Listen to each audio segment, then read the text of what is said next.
would say, let me see.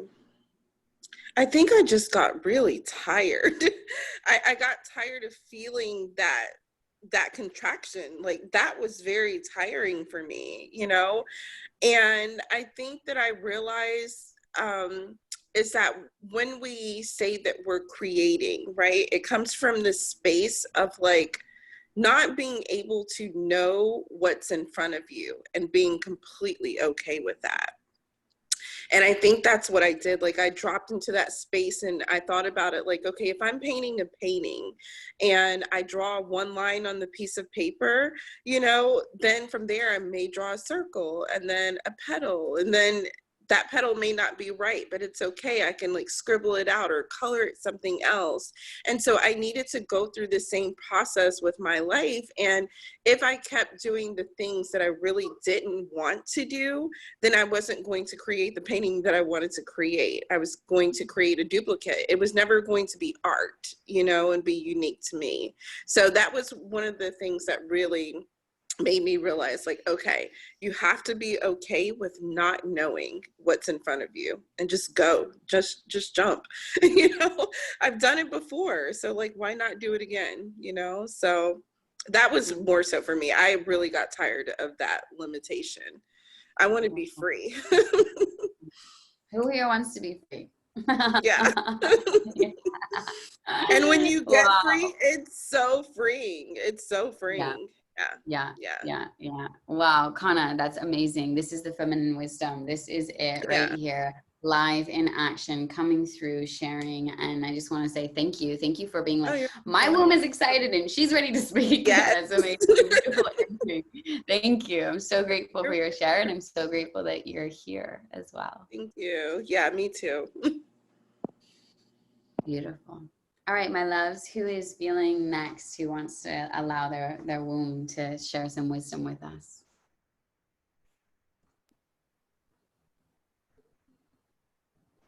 Okay, so I go? Yes, baby. It's actually super crazy because I am on my first, can you hear me? Yeah? Yeah? On my first, how do you say this, jade or yoni egg experience right now in this moment, because I didn't know that we will meet up and I got like comfortable enough. So it's like, okay, this is funny. So you're saying I should speak to my womb, like I'm speaking with her like the whole time right now. And it's she's actually telling me to take my time, you know.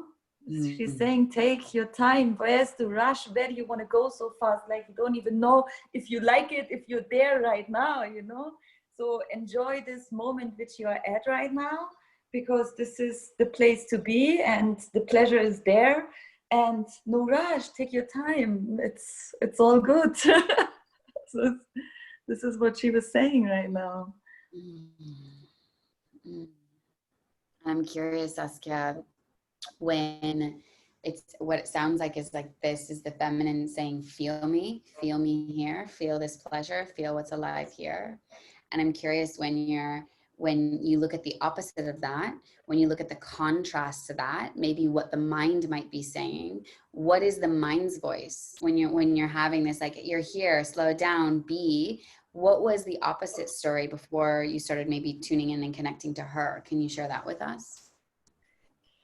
For me, it's like mostly like that. I always feel like I have to do something, you know, when I'm not sitting, like when I'm not doing anything and sitting and being quiet, I feel like I'm not doing anything, you know. I'm feeling like I get this feel of, okay, you should do this, you should do that, you have to do this, you have to do that. And then I feel like kind of, okay, you're lazy, you know, you're not doing anything, you know. For me, it's really hard to sit down and relax, you know, because I always feel like I have to work.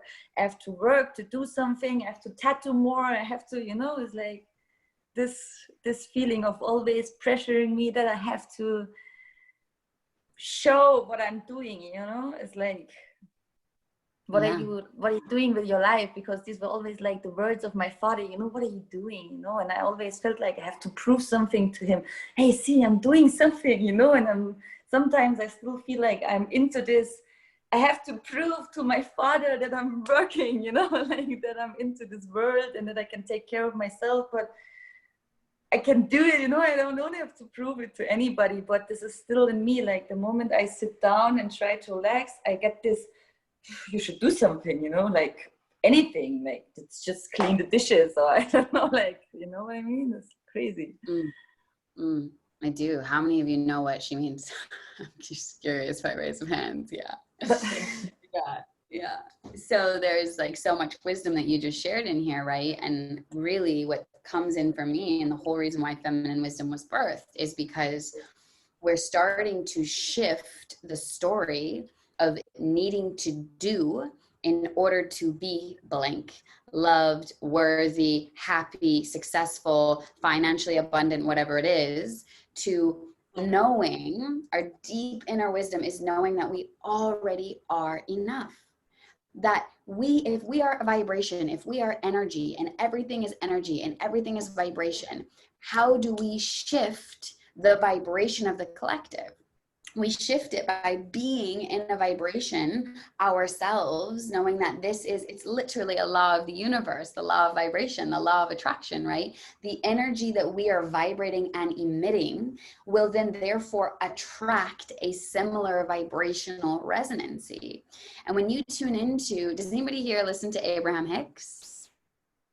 Yeah. Okay. So some of you are already aware, and I'm going to put some Abraham Hicks in the group today, because when you turn into both Abraham Hicks or Joe Dispenza, how about Joe Dispenza? You guys listen to Joe Dispenza? Yeah. Okay. So Joe Dispenza is basically like the masculine way of speaking into Abraham Hicks. And each one of them say the same thing, but they have a different understanding of it. Joe Dispenza comes from a very deep like understanding of physics and quantum physics and energy and science-based. And Abraham Hicks is all about vibration. She's all about feminine. And one of the biggest challenges when we're making these transitions in our lives is that, first of all, we're conditioned by our past. Like you mentioned, Saskia, your father. I know I have a similar like mother-father wound of my old story was, in order to be lovable, I need to perform, because when I'm performing, then I'm getting love, then I'm getting praise, then I'm a good girl, you know, and oh, look at my daughter, isn't she so amazing? But if I'm just being me, there's no real recognition or acceptance or awareness or support. And so then I'm like caught in this competition with myself and with other people, that in order to be worthy, in order to be loved, I have to do X.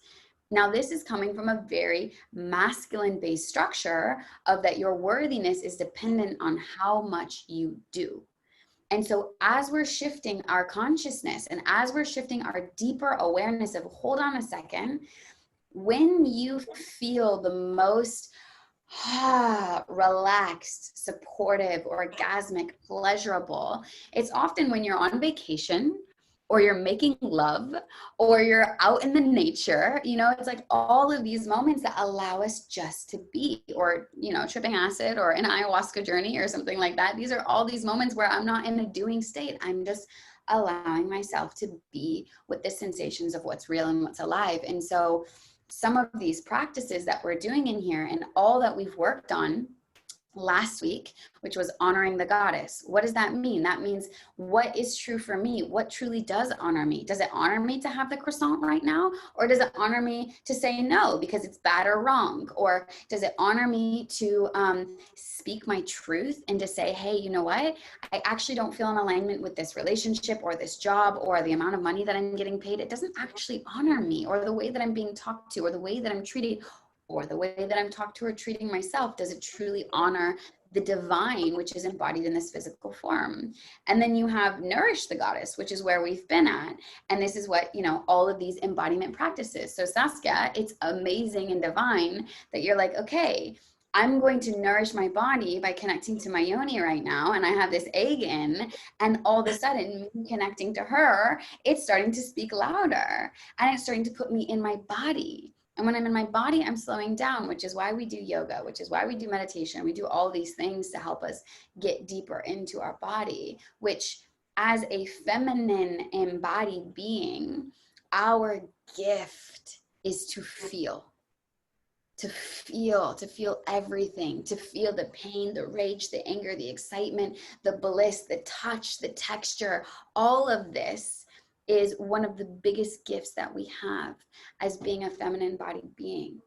And yet we are often conditioned that it's bad or wrong, that we're too emotional, that we feel too much, that we need to just suck it up and move forward. And the biggest challenge in that is that we repress the deeper wisdom of our wombs, or the deeper wisdom of, hey, you know what? I can't explain it, but this doesn't feel good. Or that person, I don't know what it is, but I get a bad feeling about it.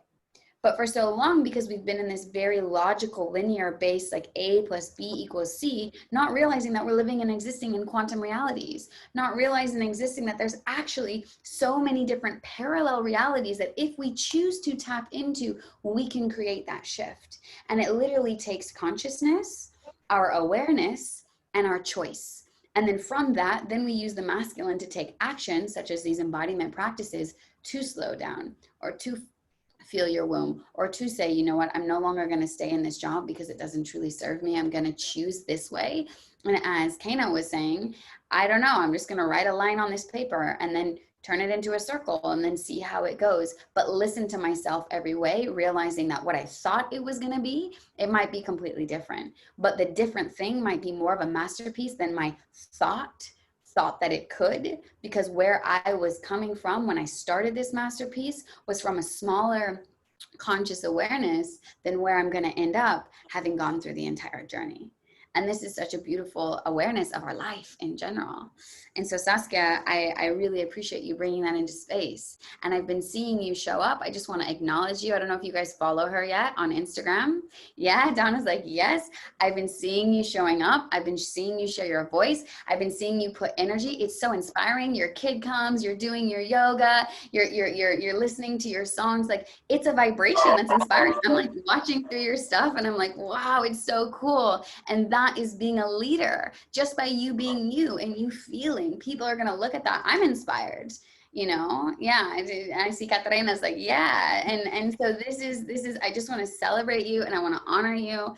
And yeah, so much honor, so much celebration. You're amazing. Yeah, this container has made a big shift. Yeah, I feel it totally. Thanks. Yeah. Thank you, baby. Thank you. Thank you for giving the room a voice. All right, gorgeous goddesses, who feels next? And remember, all of you is welcome. All of you is welcome.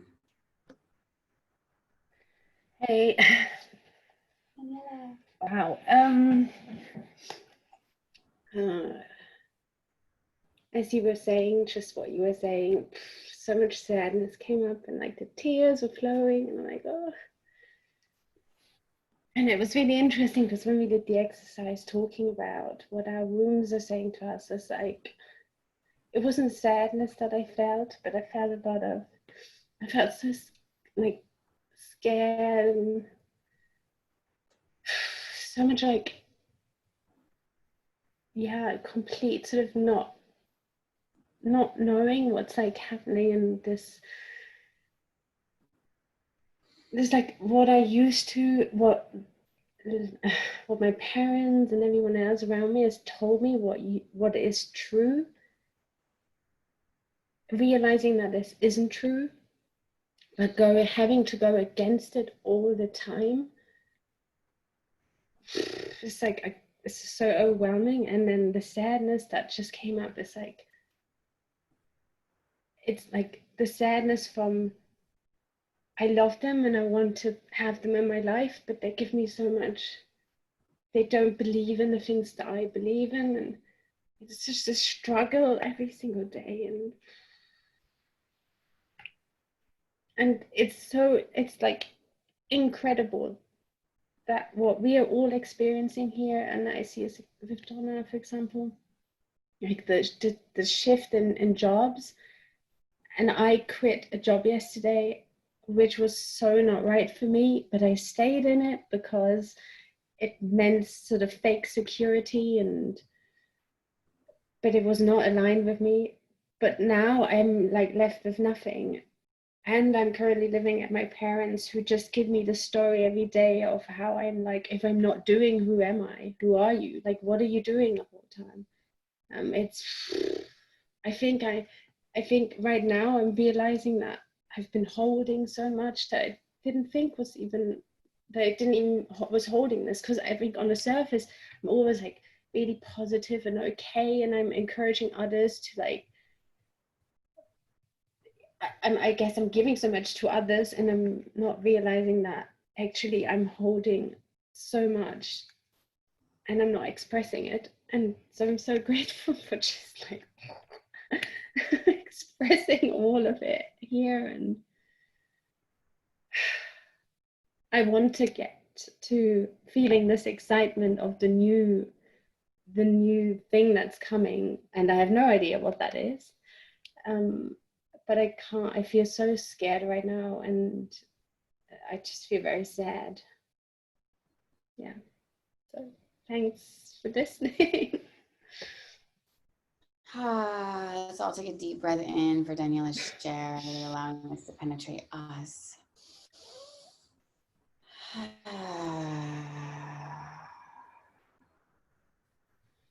So I'm curious how many of you resonate with what she is sharing. Yeah. The unknown, the fear, the going against the grain. And I see so many of you sisters tearing up right now. So I just want to honor you, Daniela, for bringing that into this space, for activating that. Yeah. Yeah. And just allowing us all to feel that that it is scary, and that there is this going against the grain, and feeling, maybe even wondering why. Like, why is it so hard? Why do I feel so much pressure from the people that I love, and I want just to love me for who I am and the way that I am and all that I am, even if I'm different? And how do I keep this balance of loving you and holding you and appreciating you, and also wanting to be loved and held and appreciated for me, and for realizing that what I have to offer you might not understand, or how I'm feeling or what I'm here for you might not understand, but can you just love me for me, and can I love you for you, and can we accept that that might not be the same way that we get to show and feel love and support and connection, and that's okay.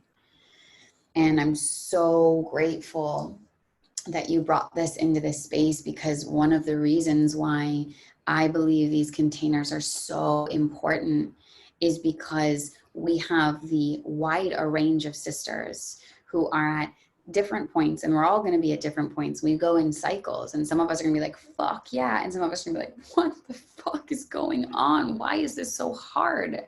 I just want to be the best me and support the world and support people, and I'm struggling and I don't know why, because my intention is pure. And I want to honor you for feeling yourself and saying, this job is not right for me. It's not right, and I can't continue to what I call the mask theory, and you've spoken to this so well. I'm just going to wear these masks and everything is great and everything is fine, when actually there's a piece of me that wants to be seen, that wants to be heard, that wants to be witnessed, that actually there's something that's not fucking okay. And I might not know what it is right now, but I'm going to give that voice, that part of me, space, because that's the piece that once I allow it to be where it is, and maybe it's anger at the way that our world is right now, or maybe it's frustration at the fact that I was told some bullshit lie of how I needed to be in order to be happy, successful, whatever, lovable, whatever. And that's actually not, maybe I'm upset at myself. Like, there's so many things that can be happening, but it isn't until we give that piece of us the permission to feel, and to fucking feel not okay. It's okay to not feel okay. And who told us since we were children that it's not okay to not feel okay? Who told us that you need to be a big girl, stop crying, put your big girl pants on, you should just be happy, look at all the things you have? Well, guess what? It's not always like that. But the warrior, the light warrior, which is what I believe all of us are, and Durga is coming through so hard right now. I just got chills through my body. She is the warrioress, the one who fights not to create chaos, but who fights because she understands that there is something bigger, that there's a bigger picture. There's the transpersonal experience that's happening that's not about me or my ego or my desires, that actually when I stand for something bigger, even if I don't know what the fuck that is, but I know that there's something in me that says this is not right. When I stand for that, I have a whole tribe of people who are around me saying, fuck yeah, sister.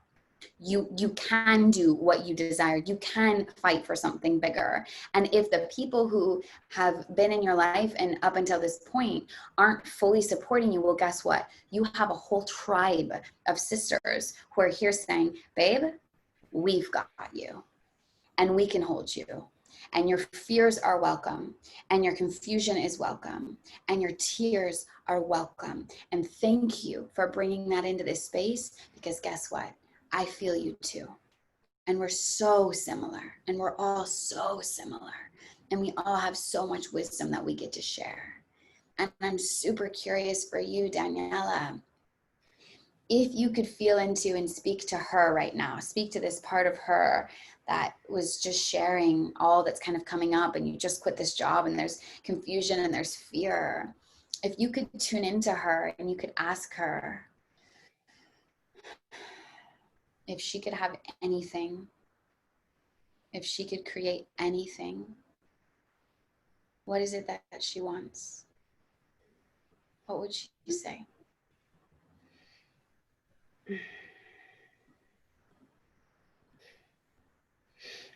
She wants to create from this space without fear, without like worrying about if it's accepted or not. But because so much of my creations in the past have been so based on like, is this going to be accepted? Yes, okay, I'll do it. But I think the deep down wisdom is she knows things are going to be okay. But I'm putting like weight onto her, and I'm not letting this. I feel like the fear is creeping in for her to really say this, it's okay, and I can create things that will create the freedom for myself and the freedom for others, and you know, being an example for others. That it's possible. You don't have to follow what everyone else is doing. That I think ultimately that's what it is. You know, I wanna be an example for people that freedom is possible. The freedom that you create, the freedom that is created from the power within you, and not what society tells you, and not what mum or dad or your sisters or brothers or tell you that is what you should be doing, and you should be saving for retirement, and you should be you should have a stable job, and why don't you go to an office, and why did you give up your job all those years, like my corporate job all those years ago? You were earning so much money, and it's like, but that made me so unhappy that I want people to see that I want to be in a space where I create the things that make me happy, not that enable me to buy a big car. That create real happiness and real fulfillment in life, rather than a superficial fulfillment to the outside world. How many of you want to hear the sister share more of this with the world? How many of you resonate with her share of wanting this? Yeah. So my love, I have an invitation for you, and I see you speaking into that so beautifully. And I see that the world, much of the world is ready to receive this wisdom that you just shared. What I heard was that it's not about how much money you make so that you can buy the car, that you were in the corporate job and that you had that and it didn't bring you any happiness. And it's not about getting approval from your parents, much like Saskia spoke into. It's not about getting this approval in order to feel like you are worthy. And I know that there are so many people who are ready to receive these words, who are feeling just like you. I know, because many of them are my clients, you know, like they're just like you. and they're like, hey, like enough is enough. I'm tired of buying this bullshit story. I'm ready to recreate my own story. And maybe I don't know, look, like Kana wrote in, I don't know what this masterpiece is going to turn into, but I'm just going to go with it, knowing that it's going to be a masterpiece regardless of what it turns into. The most important part about it is that I feel good while I'm doing it, you know? And if I started with a crayon and I end up with watercolors, then well, hey, it's a crayon and watercolor masterpiece, and that's okay.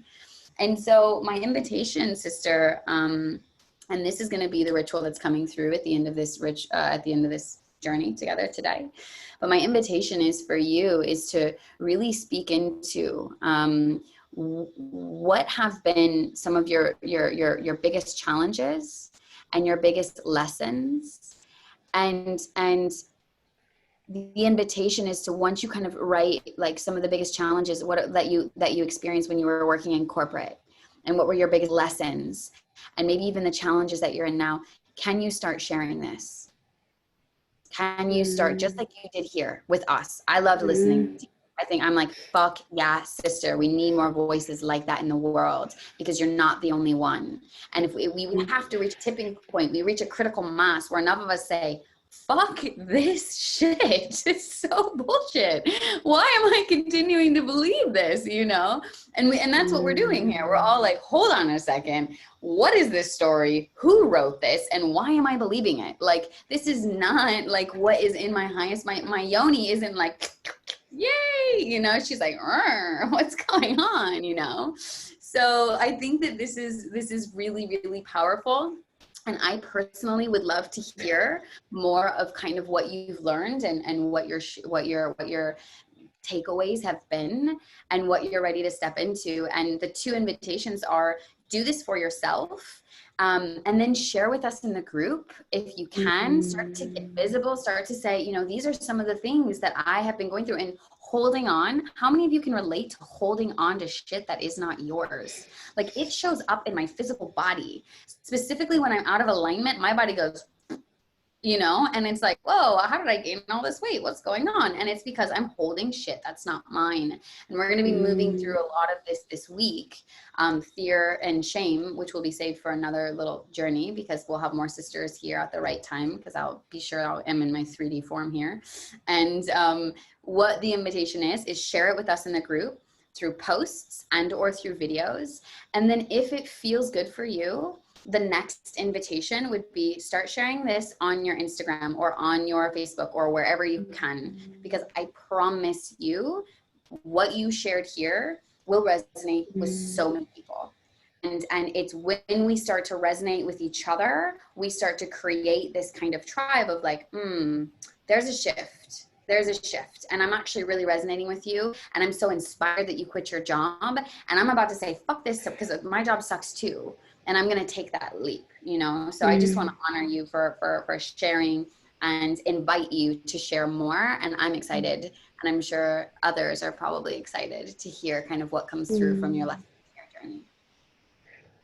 Wow, just thank you, because I think not just what's so interesting is, I think this is probably it.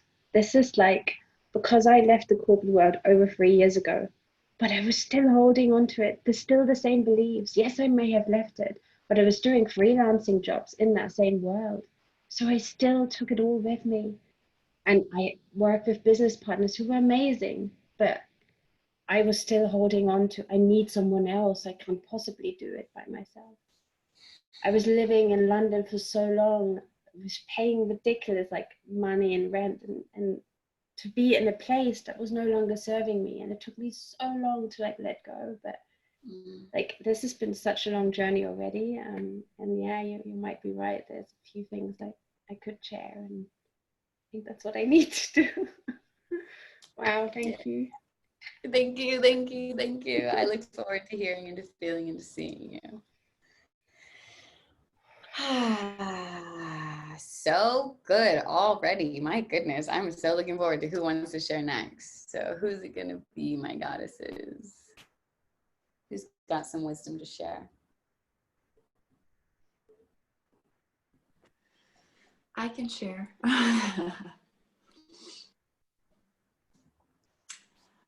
Yeah, for me this week were so much stories coming up. I'm really in this high transformation state, and really a lot of I think mother wounds. What I'm realizing what's not true, and that's not me, but I would like to go deeper into a story this morning what I experienced. I resonate with you with the stories before what you told about, like, I need to please my father and my mother. So I had the same, like, I need to go somewhere, I need to do something to be worthy, to be able to survive, to be somebody. I need to do all the time, instead of looking inside and just to make me happy. This is the most important thing, because I'm pleasing everybody else. This is how I started, like, for years and years, just to stand up and go, and to please everyone, and I was always the last one. So I had the feeling like I need to do the whole day, and then at the end of the day, if there's a little bit of time, then I can make something for you, or for me, for myself, and to listen. But I was so tired that I couldn't even do this. And since we moved, especially since we moved here into the place with Amanda and another friend of ours, I realized how important it is to nourish ourselves and to listen to my body, what it says to me. Like, I don't need to go somewhere. I don't need to listen to someone to feel what is my truth. So I started to listen to my body and to feel good and to nourish myself. And also, even the others make, like, workouts, whatever, I just feel into it and just sit down and listen to my Yoni, what she has to say. And I really ask her what she wants. And today I had a beautiful experience. In the morning, I woke up and I was just like, oh, before we have the call, I make this and this and this and this. And I'm just like, but I don't feel to. What for? Like, to look good, to make something, to be worthy. No, I just want to make yin yoga, yeah. And I saw a video, and then I just started to do it, like, very slow and very yin. And I started, like, all the mother wounds came up again, like, I need to be worthy, but it was not true. And it was just like things were coming up, and I felt the one part of me, the sadness that I was told by my mother so much, like, what I have to do to be worthy, to please everyone else. How can I start with yin yoga in the morning with my lemon water, what nourishes me, with my hair mask in the hair and a warm shower? How can I do this? But I just did it. Like, my body was telling me, my mind, you have to do this and this and this and this. But I was just like, but I don't want to. So I went to the shower, I made my mask into the hair, and then I just started a slow yin yoga session. And a lot of my mother things came up, what I need to do. And I felt my left side a lot, my left side of my yoni, and really, like, so much tension, what I couldn't really release. And I felt like things were coming up, sadness, anger. I just couldn't let it go. I was holding on so much and judging myself, a kind of. And then Amanda came up, and I was in the child's pose, like, and where my whole womb was, my yoni was inside, so much on tension, like holding on this, and I just couldn't, I didn't really know. I felt it in the pose, and then I was in the child's pose. And then Amanda came and just made made a little bit of pressure and breath into my back, like, and all my tears were coming up, and I just started to cry and just to release. And it was so beautiful because she was like I was wishing my mother just come and hold me, just support me in who I am, what I'm going through. Just support me by your being, by your presence. Don't push me in anything to be worthy, to be good. Just be. Just support me where I need to be supported in a soft, beautiful way. And it was just like all the things were coming up, and I was crying, and then I just put my head up, and she was looking to me in the eyes really deep, and she said to me, like, I see you. And she gave me a glass of cacao, and she said, like, before we do our ceremony, you have a glass of ceremony cacao to open your heart. And it was just like so beautiful, just to release, just to be it, just to be accepted by who I am without pushing in anything. Just to heal all that and to let go, and that we are enough, like we are. Thank you, Amanda. And thank you for all of you here, and just so happy to be with you all. Thank you. Just taking a deep breath in and just breathing in. Katarina, share. The resonance of feeling like you need to do more in order to be enough. The resonance of what so many of the sisters here shared around feeling like you have to perform, you have to please. And just taking into awareness that this is the story of the feminine. Before, our old paradigm has been really much about roles that we are supposed to fit. And I talk about this a lot in my relationship work. I work a lot with couples, and the relationship between the masculine and the feminine. This is so beautiful, Katarina. What's coming through is this beautiful exercise that we're going to do, maybe the time after next. And it's about developing our deeper relationship to our masculine and our feminine. So what happens, this mother wound, father wound, which we all have in some way, shape, or form. Our parents did the best they could with what they were given, and we love them and we thank them. And there's also lots of unconscious belief systems that they have put into us based upon the unconscious belief systems that have been put into them. And what we're doing is we're shifting our conscious awareness, and we're expanding into what is becoming our new reality, is that we get to become aware of all of these judgments, these stories, these beliefs that they have put into us around good and bad and right and wrong. And I love you if you show up this way, these conditions, this conditional love. And we get to say, okay, I see you and I love you, and I know that you want what's best for me.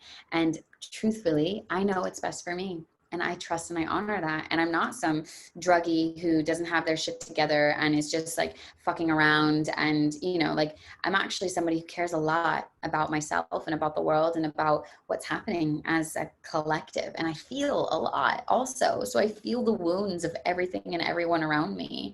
And I'm choosing to work for that, to work with that, to expand into that. And so the mother-father wound, it comes from the old paradigm of relating, and bless them, like bless everyone who has got us to where we are today. And the way that we have lived has been very much about your role in society. So your role in society as a woman, as a mother, and your role in society as a man, as a father. And we've created very codependent relationships in order to survive. This has been a survival mechanism. We had tribal mentality, and then we kind of moved into the dualistic mother-father micro family role. And what happens is that we create this role, and the role of a feminine, you're supposed to be sweet, you're supposed to be kind, you're supposed to be nurturing, you're supposed to have all your shit together, you're the mother of the household, and this is your role, and this is how you show up. And the man shows up, he's strong, he's independent, he's supportive, he's grounded, he has the financial roles, he has the discipline, he has this, and you're the soft and sweet, and you, yes honey, anything else you need, sweetheart? And it's okay, it's perfect, it's got us to where we are, but we're reaching a point where we're like, no, I don't want my finances to be controlled by you. I don't actually want to be controlled by you. And this is happening on a bigger perspective. I work with men as well. So I sit in men containers and they're like, I don't want to always be the rock. I don't want to always be like, I have my shit together and yes, I can hold you. I have a feminine too. I have emotions too. I feel lost. I feel confused. I feel depressed. I am so fucking disconnected from my feminine. And yet society tells me in order to be worthy of love or to be a partner that is worthy of receiving a beautiful divine feminine, I have to be like this. And so there's these huge wounds that are playing out between our relationship structures, which come from our parents. So much of it, and that comes from their conditioning. I think about my grandmother, and I think about how, you know, she's from the 50s and the 30s, 40s, 50s, and she had an alcoholic, town drunk of a husband, and she was like, everything's fine, everything's great, even though the entire town knew that he was the town alcoholic. Everything's great, we have a lovely family, everything is perfect. And I'm like, damn, I can't imagine. My grandmother was the one that was going to work and supporting 3 children, and then her town drunk husband, and everything was fine and perfect. And of course that got imprinted into my mother, and my mother was like, fuck that shit, I don't need a man, I'm my own, a masculine and my feminine, who fucking needs a man, you know? And then that got ingrained into me. And then I'm pushing away all of these relationships because I'm ingrained from my mother that you don't fucking need a man, that I can be everything, that I don't need you. And how does that show up in relationship to my own inner man and to my own inner woman? And so what's happening here is that there's an awareness that has come into our space where we get to be like, actually, I'm going to shift and change the story. And I'm going to look at my mother-father wound, and I'm going to love it, and I'm going to see it, and I'm going to honor it, and I'm going to accept it, and I'm going to reach out for support to help me shift the stories that are keeping me stuck, rather than helping me expand into what it is that I am capable of being. And Katarina, when you were speaking into like, I just want to be loved for me, and I just want to be accepted for me, we will do a ritual around our mother-father wounds. And we will do this inner masculine, inner feminine healing work where we get to choose to reparent ourselves. And this is also really powerful for those who have children as well, because we just do the best we can. We just do the best we can, and we realize and we make mistakes because we don't know, because we're not perfect, and we're learning and we're growing and we're evolving. So we'll end up doing this masculine, feminine, mother-father wound ritual that will help us to develop a relationship with our inner man and our inner woman. And this was one of the most powerful points in my journey. I was given this ritual. I did a yoni massage. Somebody gave me a yoni massage, changed my life. Katarina, this is some of the work. For those of you who don't know, she does this work. And the woman channeled into my inner man and my inner woman. And what happened was my inner man was so fucking strong, but my inner woman was like a small, scared little girl, just like sitting here in the corner because she didn't feel like she had any space. And she was literally like this.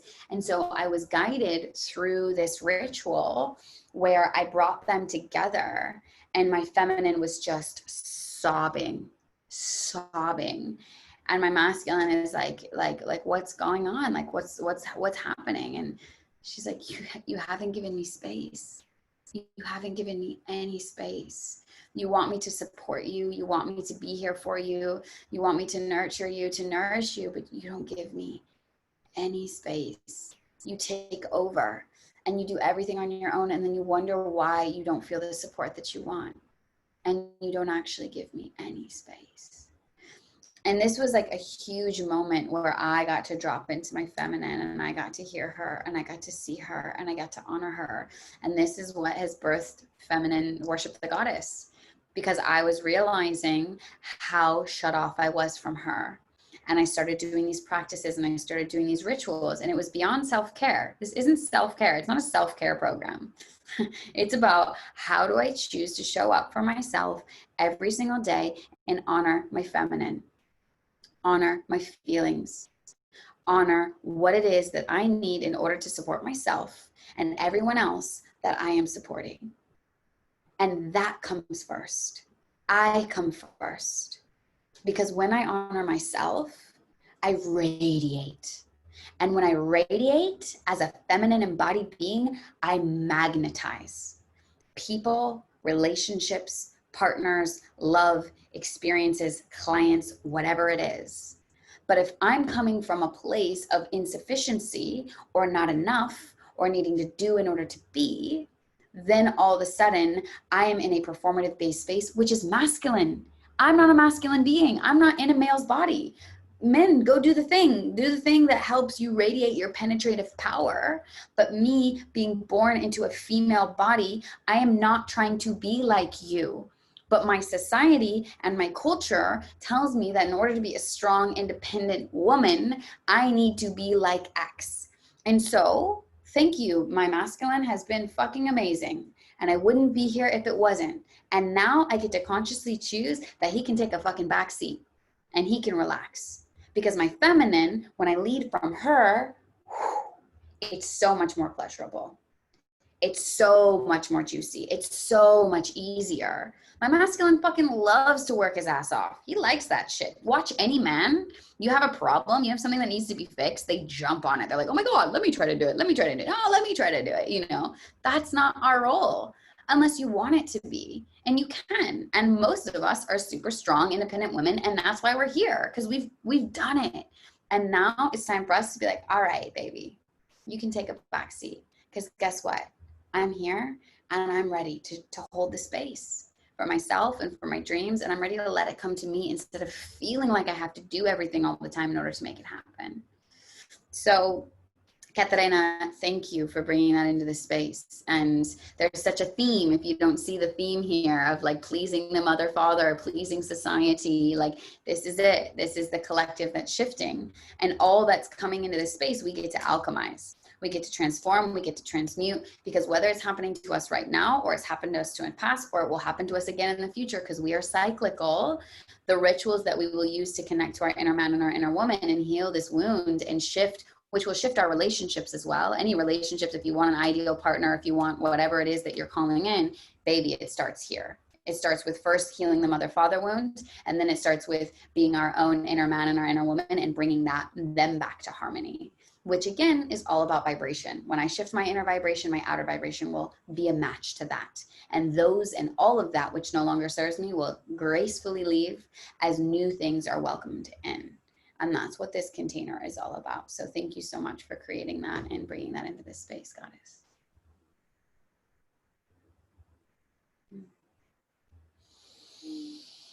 Big breath.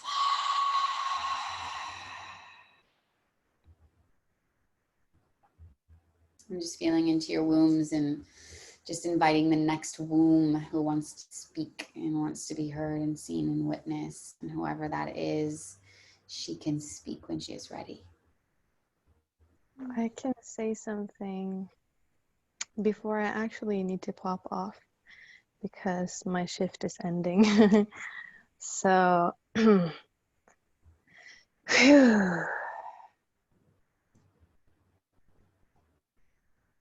So what I'm sitting with and actually in, like in this very moment, is I feel that I'm actually, like the way this call started, like I'm actually, sitting in the center of the transition, like literally, because I have a person next to me, because it's so funny, like I just feel like this is universe speaking to me, like this is the transition. Usually I work night shifts.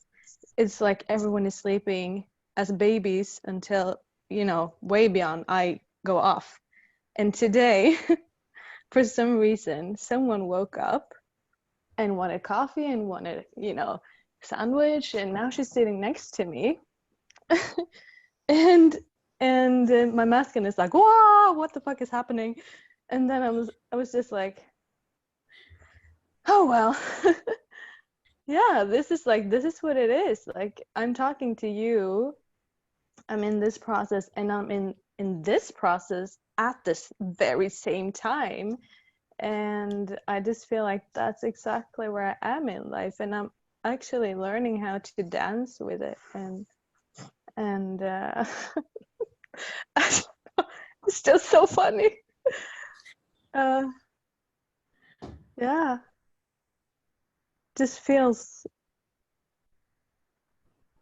I don't know, peculiar, and this is what it looks like, and I just get to surrender.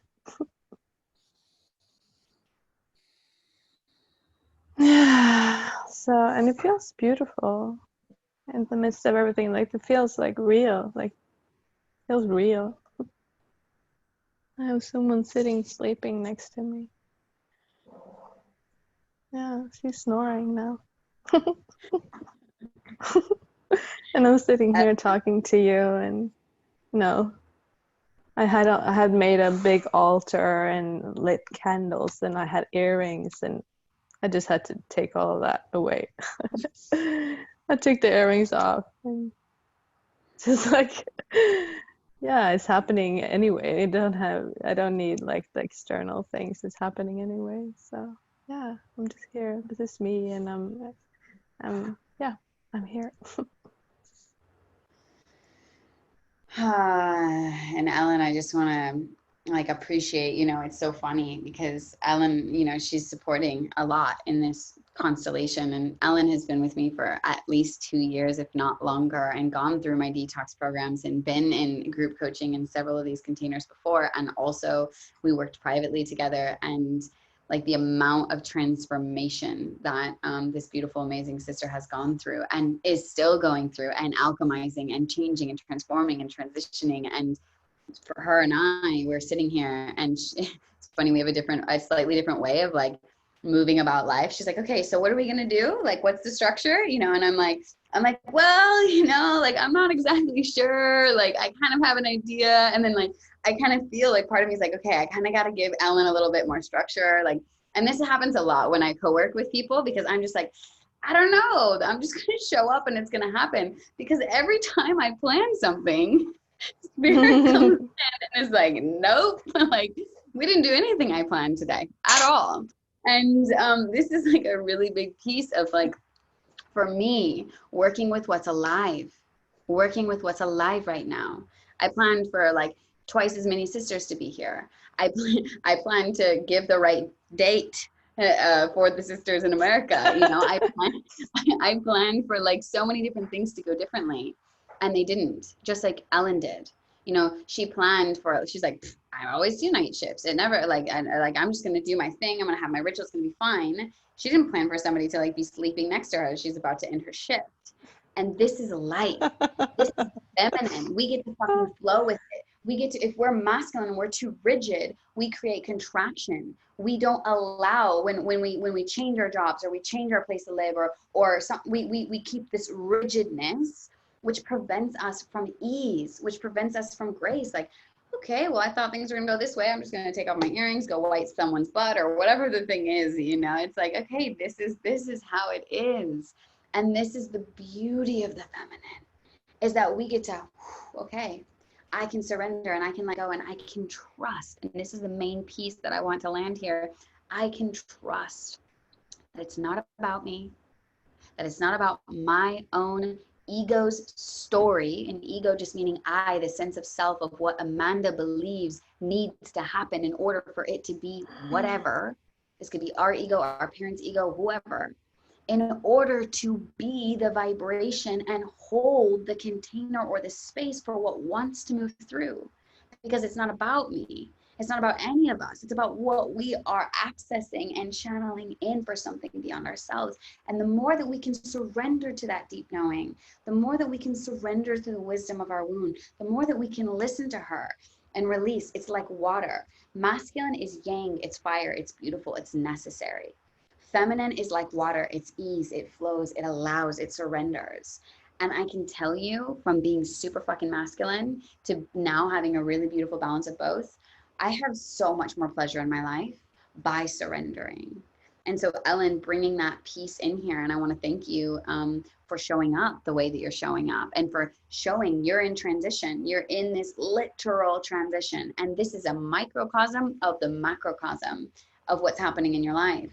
And I think in many of our lives, right? Donna's having this switch of career, you know, Daniela's also having this switch of career. Like it's happening. It's here. It's in the spirit. Kana as well, you know. So thank you for bringing that reality to us, very realistically painting a picture of the woman snoring next to you and the way that it didn't go the way that you planned.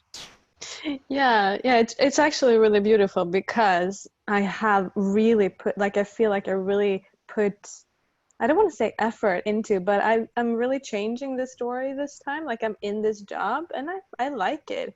I get to do my stuff, but I do it like, I feel like I'm already, the energy in which I'm doing it is very different from how I used to do it, because I do it in a pleasurable way, and it's like I'm already there. Like, the both worlds are present, and that became so evident here because both worlds were actually physically present. And that was such a, you know, amazing manifestation of what I'm already creating vibrationally. So it just felt really cool to share that with you, because it's been so alive in me, in this work, that Amazing. I'm creating something while I'm here. So it's cool. Yeah. Thank you. Thank you. And we know that you are ending your shift, so we wish you big blessings on the next leg of your journey, and thank you for being here and supporting. Have a beautiful ritual and beautiful call, and I'll see you in the group. Thank you. See you, love. Bye. All right, gorgeous sisters. So we have 2 of you left. And I'm curious who would like to let her womb share her wisdom. I'll go. Okay. Wow. I did not expect to have this massive bolt of feeling come through today. You know, I got onto the call late and expressed how this transition into the new job. And just to clarify, the role that I've taken is a casual job that pays a higher rate so that it will allow me to finish my hypnotherapy and my, you know, create what I really want, like be a vehicle. So, you know, I'm late to get on the call and then settled in. Then when I fell into my yoni, I literally nearly got knocked over by the emotion. And I'm probably more visual. And I immediately saw, and it was quite shocking. I was just full of babies, but they were just people upon people upon people. And I've had 3 babies, but I saw all of these faces and souls and bodies, and it was so heavy. And, you know, I just kept getting this message: they're not my babies, you know, they're not my people to carry anymore. And it was so heavy. Oh,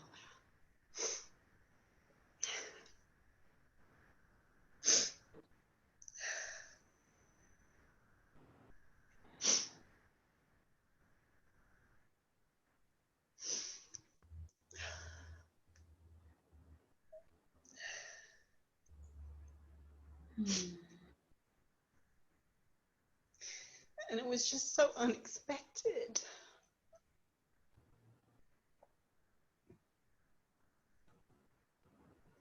And all week, my high self, inner knowing high being was giving me little taps, because I had put myself in that situation with my other job of trying to carry the team and trying to carry the owner and facilitate to make sure that they're okay. And that's all I've ever done.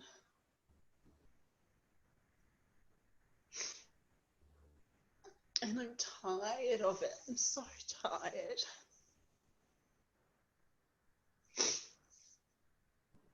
And I was reflecting on our last Zoom and how I was just beaming. I kept catching myself in the camera. And I couldn't remember having so much light in my face, and my smile was huge. And I realized that I was finally choosing myself. And I'd never been held so beautifully by females, like by women, in my entire life. And I was full of the beauty of that.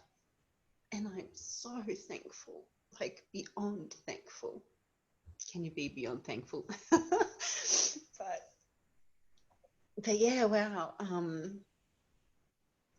So the grief and the heaviness and all of these faces that I saw in my womb was overwhelming. And Daniela, when you were speaking about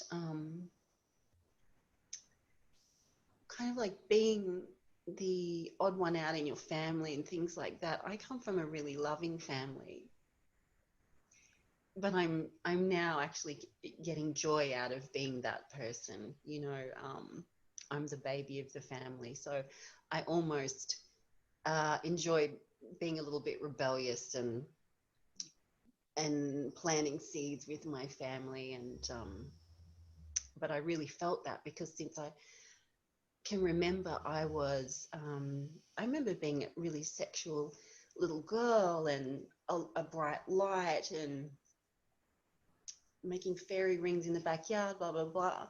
So when you were talking about that, it took me back to that space as well. So thank you. Yeah. Yeah.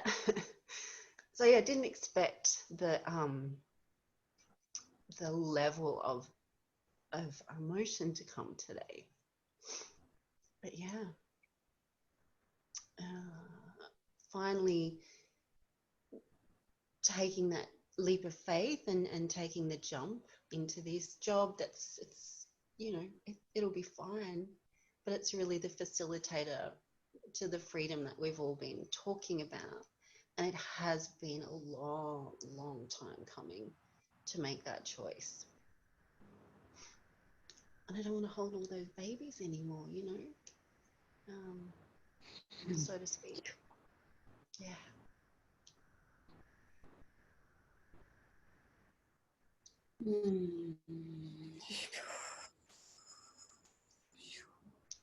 Just breathing in, Donna.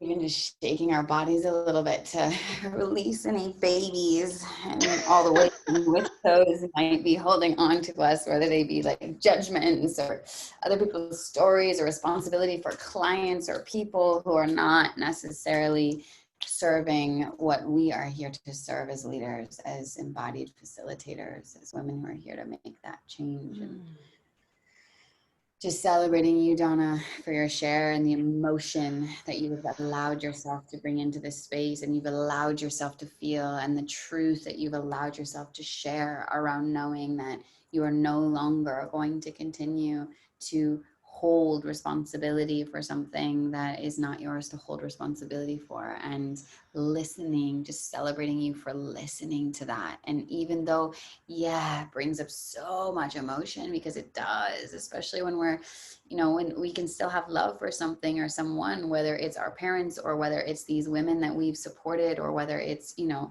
and choosing to tune into self, choosing to tune into what serves me. And I thank you so much for sharing that this is, you know, the first time in your life that you have finally said yes to you. And I want to honor you for that. I want to honor you for that, for saying yes now.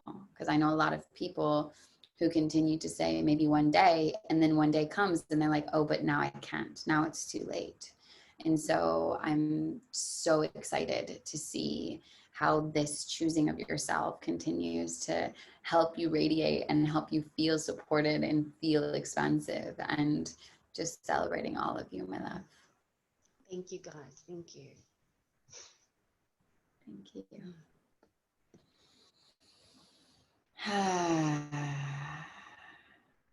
All right, we have one beautiful sister that gets to share the wisdom of her womb in this call. Miss Mariana. Yeah. I was holding a little bit because literally in my womb, well, here in my jaw, I'm feeling so fucking angry. Like, I'm just like tired, like fucking tired, really, to hear the same voices and the same story once and once again. And noticing that I'm like bipolar, that in the morning I was totally full of like bliss and emotion, and I was super happy and grateful. And always when it comes to a group where there's more women, that they are powerful, I just put myself all the time this voice in judgment and what you're going to say, and maybe the things that you need to say is not important, and they know how to do it, you don't know, and it's like fucking tired. You're like, yeah, you're up, and I don't want to hear that because I don't believe this anymore. Like, I really don't believe that, and it's so fucking tired. Like, just hearing this is like, oh, I want to kill something. And I know that what I hear is like, be patient, because I know that I don't believe in this paper anymore, and it's like not belongs to me, literally. It's like an old scene, an old story, and it's just like I decide to don't hear myself before I came here, and now I'm living this, and the only thing that I hear is like patient, because it's changing now. It's different. Like, I'm not going to do this anymore for myself. I'm going to say yes all the time, and this is not gonna happen again. So I'm very thankful also, because without this container, I will feel like totally, you know, like, for the environment that I choose to be in. New Zealand is not a country with my vibration, and I knew it before, and I just pushed myself to came. And now I know, like, I feel in the morning, I feel so bliss, and I feel my womb and everything, like an orgasm, just meditating without any touching. I was just feeling, and it comes the orgasm, and I was like, I am there where I've been dreaming all my life. I'm there. It's just like, be patient. It's changing. Like, I feel it's like I see the scenario that is near, so near. Just like my impatience of being there. So it's a full mix of stuff.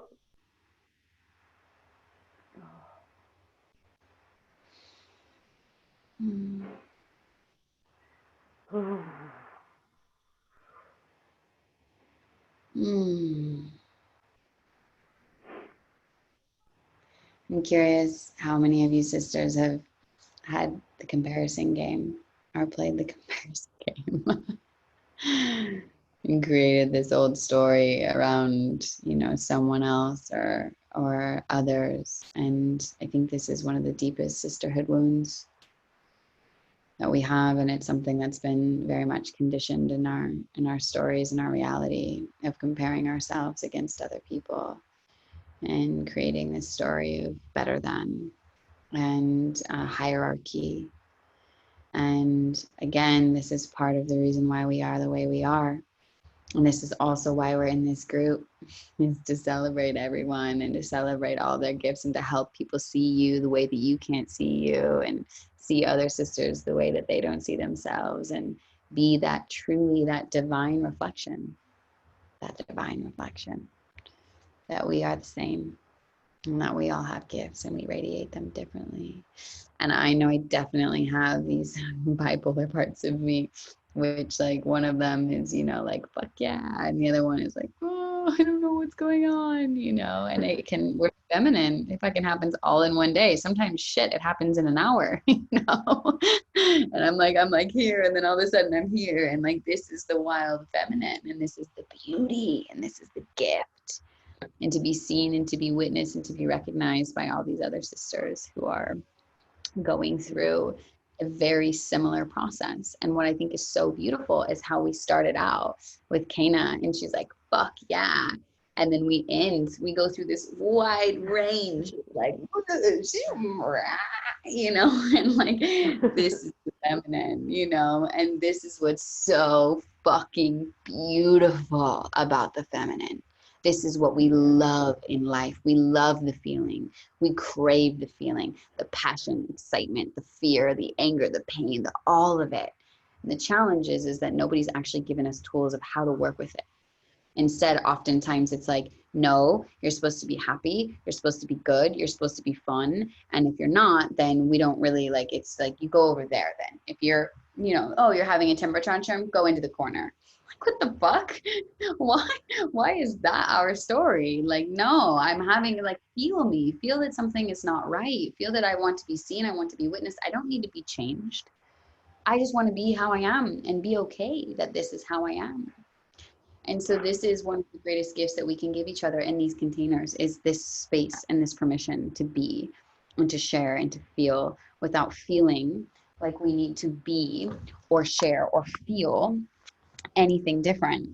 And one of the things that I'm committed to in holding this space is sharing that there are pieces of my own reality that play out, such as today, of like realizing that America was in a completely different time. And there's this part of me, or like day, not time, but day, well, time too.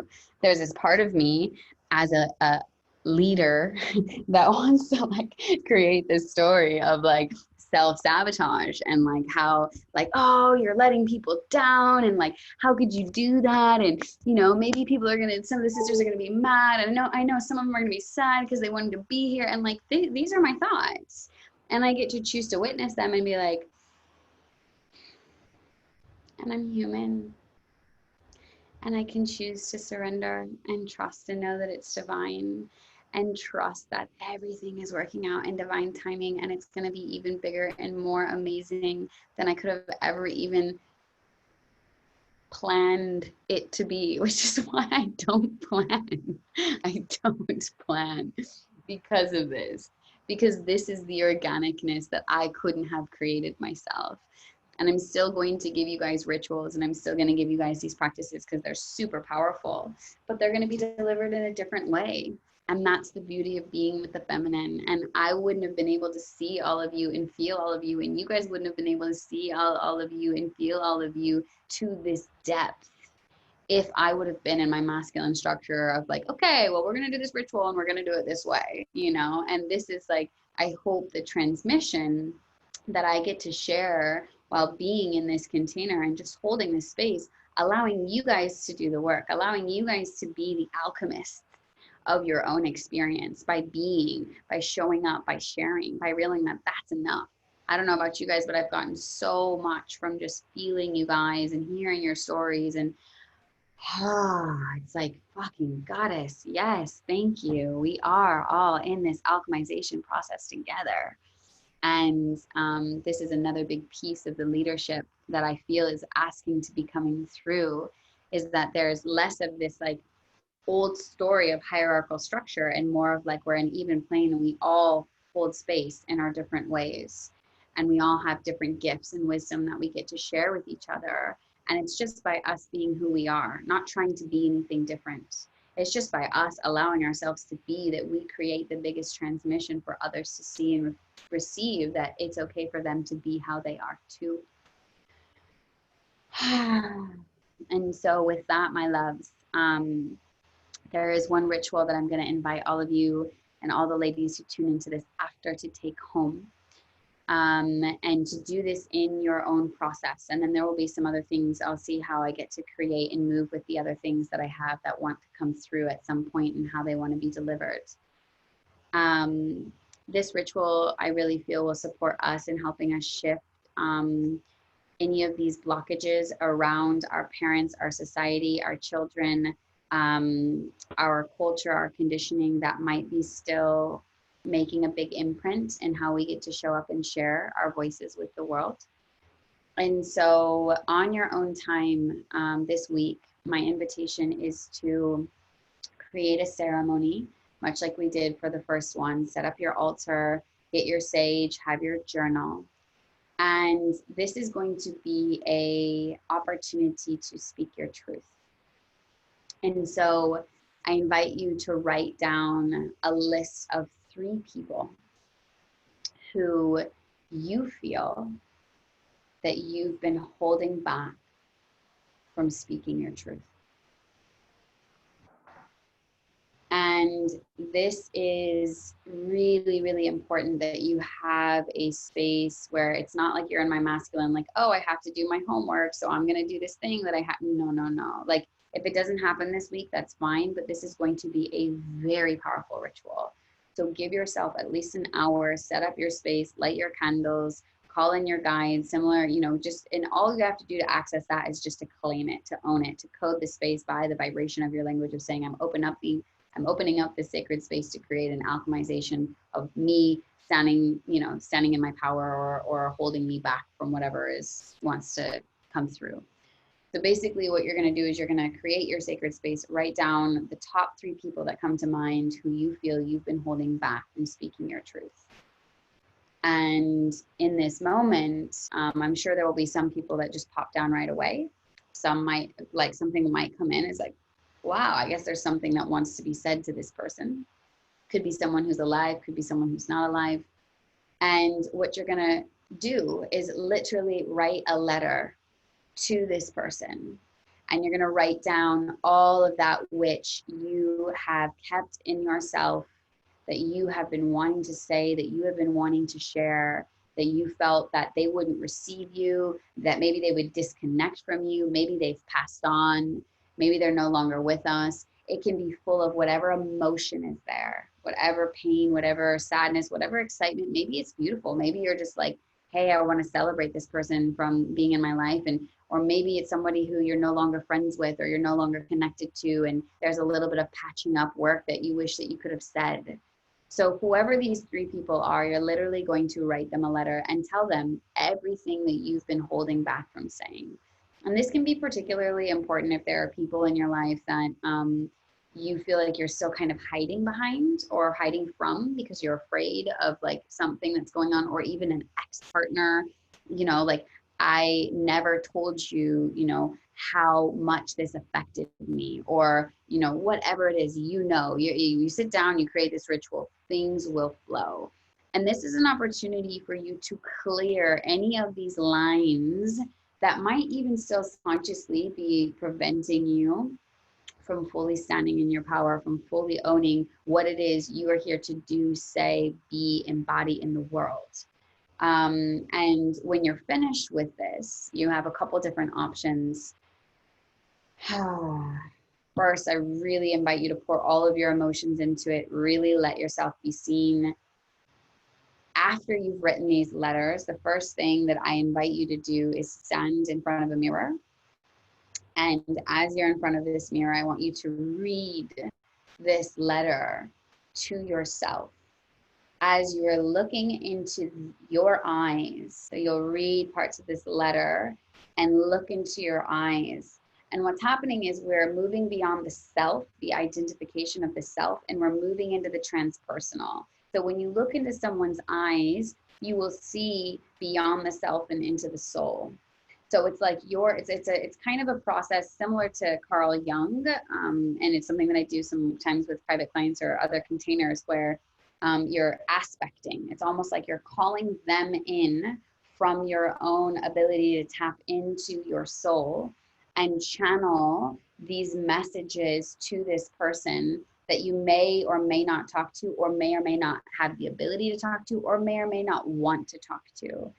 And what can be really powerful about this ritual is that as you're going through this process, you oftentimes can clear these lines of communication. Even if this person, you don't talk to this person anymore, or this person is deceased, or whatever is happening, you can oftentimes clear these lines and a lot will shift. This is the first option. So I invite you to try this on. You're speaking to them through you, from your soul to theirs. After that, you have a couple different opportunities. One is if you feel like you want to give this note to someone, but you don't write this note to someone for them. You don't write this to them for how you think they're going to receive it or tiptoeing around. You speak your truth, knowing that you don't ever have to give this to anyone, that you're speaking to their soul and it's going to be transmitted into the ether regardless. So the first piece is that you get to do that. You get to say, okay, I'm going to either save this and just put it in somewhere and I can put it for later if I want. I can burn it also. I can make this as an offering, like I'm ready to release this. I'm ready to transmute this. I'm no longer going to hold on to this. I give this to the sacred fire, the flame of transformation, so that I can release all of that which no longer serves me, so I can stand into the divine alignment with who it is I am and what I'm here to do on this world. So that's another option. Or you can give it to them.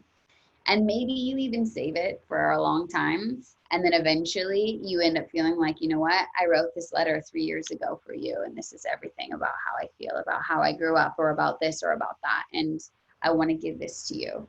And I have no expectations or attachments, but I want to be real and raw and authentic about, there's so many different ways that you can alchemize this.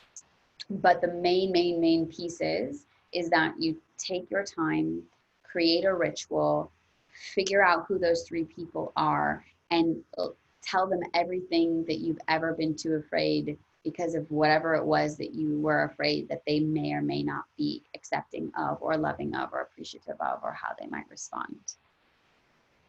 And this is super powerful. And thank you, Kana. She says she's following Ev's footsteps and going to rest. Yes, I know it's super late for you and we're just about to end. So perfect timing. Thank you for being here, Kana. We appreciate everyone who is here. And yeah, so this is going to be the ritual. A lot can come through. And of course, anything that was said in this container tonight that resonated with you, all of this is for everyone here. So I invite you to start sharing and to start showing up and to start speaking in general to those people who are here and in your inner circles and in your lives that that are either ready or not to receive your truth, because your truth is real and it is valid and it is important. And what you have to say is powerful, and how you show up in the world matters. And when you do it for you, it's not only supporting you, but it's supporting everything and everyone else around you, which is really what this whole first part of this journey is. It's like learning to truly own and honor all parts of ourselves.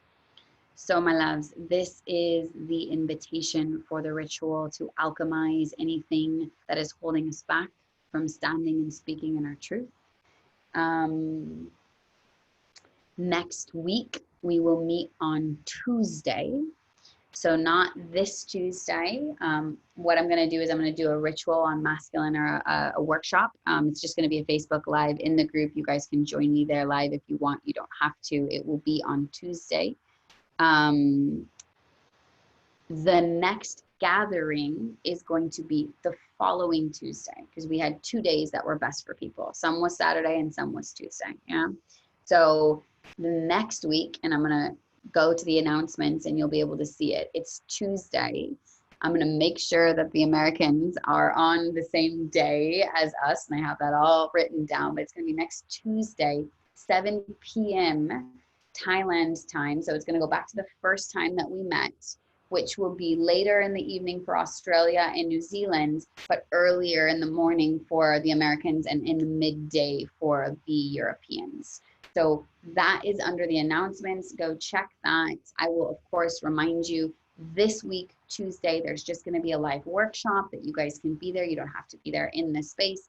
The following Tuesday, we will be in another group container like this, and we will see what wants to come through and get alchemized. I hope that I can do better in my 3-dimensional planning, and that more of the sisters can be here. And I just want to thank you all for being here early, late, midday, with all of you, with your emotions, with your hearts, with your souls, with your shares. I know that this is so, so, so powerful when it comes to supporting us and alchemizing all parts of what it is we are here to do on the world as leaders. And I love you all so much. I want to thank you all so much for your shares. And I am just so grateful. I'm so, so, so grateful for all of you. I'm so grateful.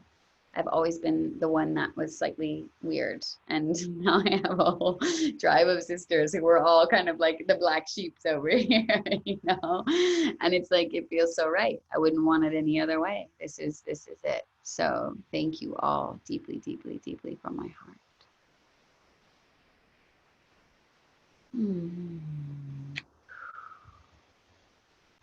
Sleep well. I want to see you in the group this week. Let me know. Use your voices. Enjoy your evening. Let us know. Next week, we're getting into Worship the Goddess. And this is my favorite part. This is when we start to get juicy and we start to have more pleasure. And so as you start to work into that, we're going to go, wee. So that's kind of our flow. So thank you all, beloved sisters. I love you. Bye, you guys. Bye. Bye. Bye.